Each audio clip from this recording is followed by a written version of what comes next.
Shalom, vamos a comenzar con la tercera parte de Navidad, Hanukkah y el Anticristo, que el hermano Shin ya ha puesto justamente el texto para que nosotros podamos leerlo y transmitirlo a ustedes.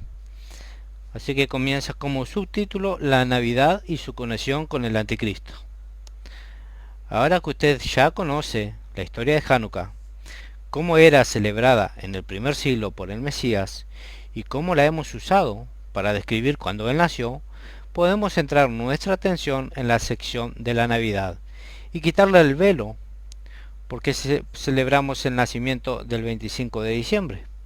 Continuamos con nuestra línea de tiempo desde el primer siglo y verán el mismo problema que Matisyahu y Judas Macabeo se encontraban una vez más. A medida que avanzamos a través del siglo, vemos una división entre los creyentes judíos y los no creyentes judíos, que eventualmente resultaría con una ruptura completa de la raíz hebrea de donde nació el cristianismo. La división se profundizó más cuando todos se vieron forzados a huir en la destrucción del templo en el año 70 antes del Mesías. A medida que más y más gentiles venían a la fe, esta nueva secta del judaísmo llamado los Netzerim, conocidos como cristianos hoy en día, estaban llegando a tener una influencia muy grande gracias a la constante influencia de gentiles, quienes estaban trayendo sus trasfondos y creencias paganas.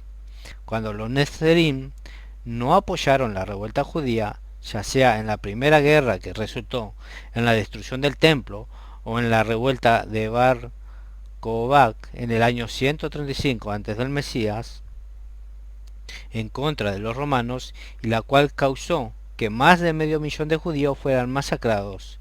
La relación judío-cristiana sufrió un duro golpe.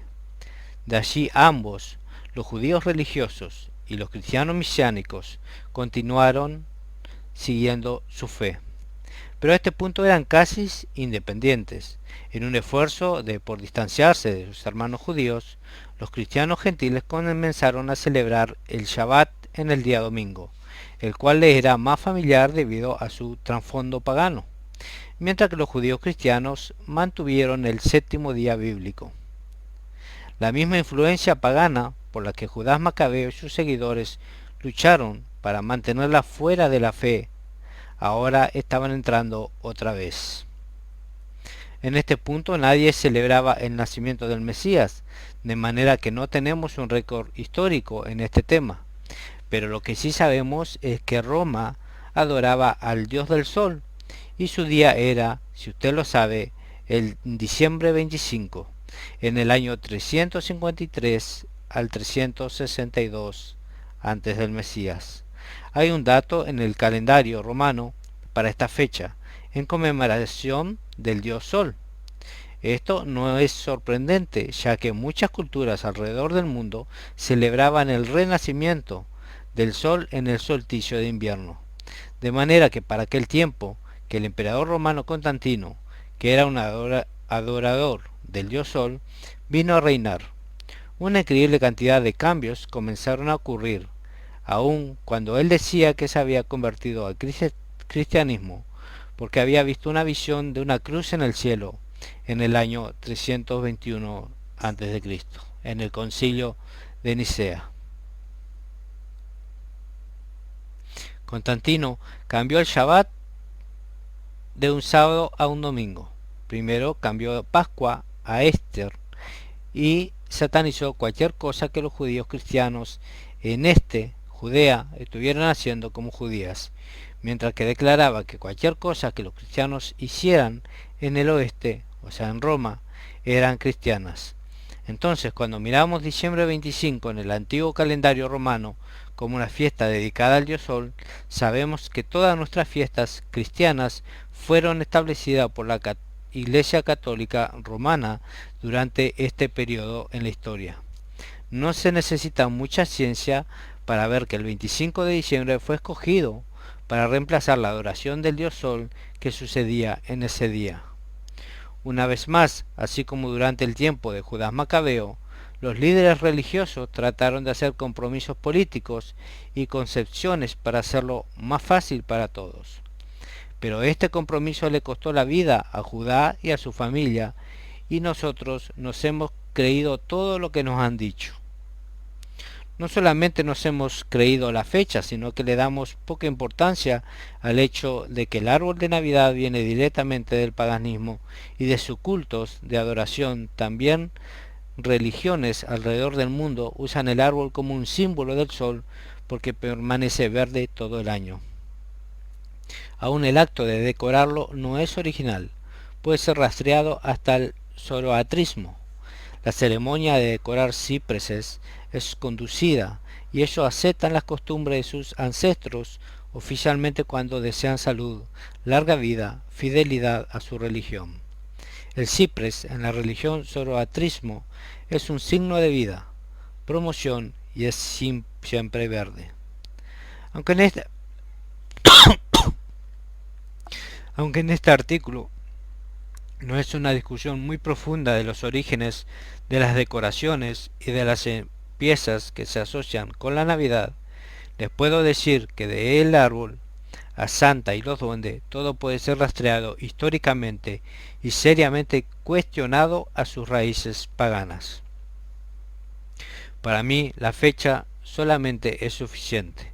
Yo solía pensar, bien, eso no es lo que significa para mí, hasta que me di cuenta que no era yo el que recibía la adoración y que realmente no importaba lo que significaba para mí. Solamente la idea de que estamos celebrando el nacimiento del Mesías en el mismo día que paganos antiguos celebraban al dios Sol me remueve el estómago. Yo sé que mi esposa no estaría muy contenta de cambiar su día de cumpleaños para uno de los días de cumpleaños de una antigua novia para que yo pudiera redimir esa fecha.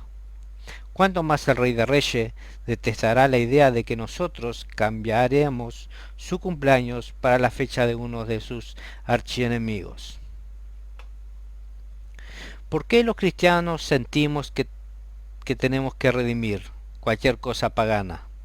La única cosa que Dios redimió fue a su pueblo y a su tierra. Redimir algo significa que le perteneció a uno antes. ¿Por qué no mejor mantener las fiestas del Señor de la manera que los antiguos cristianos lo hicieron? Por lo menos esas se encuentran en la Biblia. ¿Por qué sentimos que tenemos que mantener algo que la Iglesia romana inventó?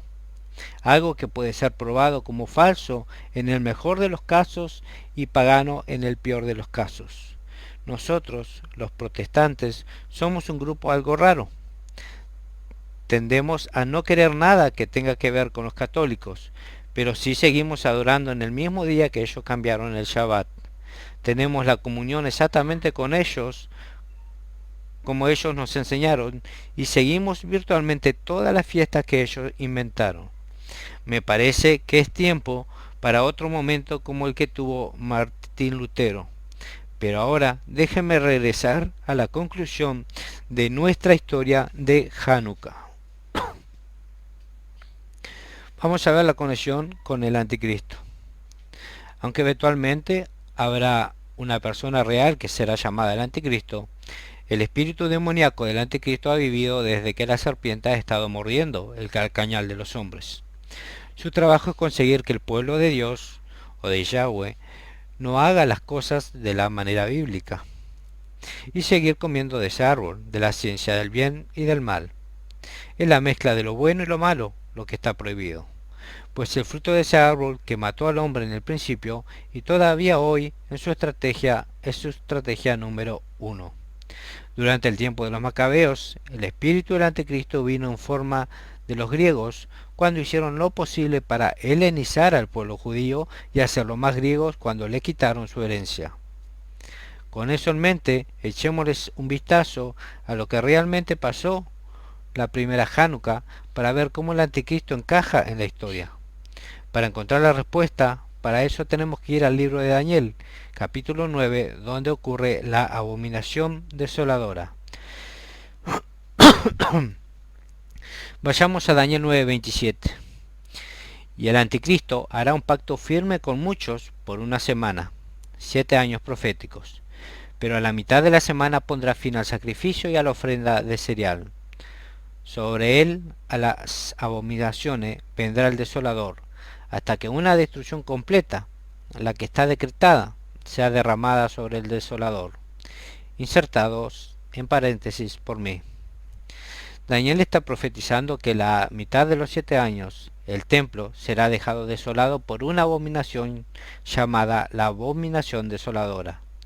Increíblemente esto es exactamente lo que pasó con Antíoco Epífanes noveno, no cuarto, perdón, durante la revuelta de los Macabeos, a los 3 años y medio de la ocupación de Jerusalén. Macabeos nos dice que los griegos pusieron un ídolo de Zeus en el altar, profanando el templo.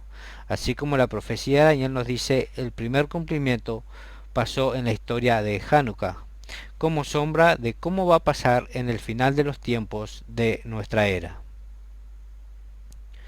Todos los elementos están allí. Va a haber un ataque al templo de Elohim, nosotros, donde un enemigo mundial tratará de usar el paganismo del día para hacer que el pueblo de Elohim o de Dios se comprometa y haga concesiones, o sea que ceda ante la presión de pureza de la fe original y dejarlos a ellos como templos contaminados, haciéndose más difícil para que el Espíritu Santo se manifieste con todo su poder y autoridad. En la opinión de este autor, es exactamente aquí donde nos encontramos hoy. Sin dudas Macabeo y Matillahu, y todos esos que al igual que a ellos han decidido pararse firmes junto a las tropas, resistirse a ceder ante la presión, con tal de mantener nuestros templos limpios, nuestros cuerpos, la caída de nuestra fe continuará hasta que sea irreconocible de lo que fue en su poderoso comienzo. El anticristo no paró con la estatua de Zeus, cuando fue colocada en el altar 2000 años atrás. La serpiente está todavía tratando de infiltrarse en el pueblo de Dios hoy en día. ¿Quién está conmigo? La historia de Hanukkah es una de las historias más inspiradoras de toda la historia. Puede que un enemigo tenga control total y toda la infantería en el mundo, pero simplemente no puede competir con un hombre que está lleno de fe o emuná. Esta historia es el Evangelio en todo su esplendor. Es una historia que debe ser contada a todo niño cada año. Nos recuerda de nuestros propios templos y cómo necesitamos estar limpiándolos constantemente y auditando nuestras creencias y las cosas que hacemos para asegurarnos que no estamos siendo infiltrados por una cultura pagana alrededor de nosotros. Nos enseña que para nosotros seamos como un valiente guerrero. Debemos de tener primero un corazón valiente como para salirnos de nuestras filas y comenzar a seguir al Señor. No como nuestros padres católicos lo hicieron, sino como los verdaderos padres de la Iglesia, los discípulos mismos. Debemos estar dispuestos a pararnos firmes frente a la cultura de nuestro tiempo, y aún así es la misma cultura religiosa, y alzar la voz como Martín Lutero para que regresemos a la verdad. Toda la verdad y nada más que la verdad. Nuestro futuro y el futuro de nuestros hijos depende, es como decidimos adorarle a Él y vivir nuestras vidas. Es fácil ir con la corriente y continuar haciendo las cosas porque se siente bien hacerlo. Así, porque siempre lo hemos hecho así. El verdadero Braveheart William, héroe nacional escocés que participó en la guerra de la independencia de Escocia, se volvió famoso e hicieron una película acerca de él. Pero él sufrió una muerte de mártir. Y aunque nadie quiere que le pase eso, el cambio tiene que empezar con alguien. Y si no es con nosotros, entonces ¿con quién? Si no es ahora, entonces ¿cuándo? En la parte final de esta serie, la parte 4, que haremos a continuación, compartiré algunas de las ideas o tradiciones que hacemos con nuestra familia y les enseñaré cómo han impactado profundamente en nuestras vidas.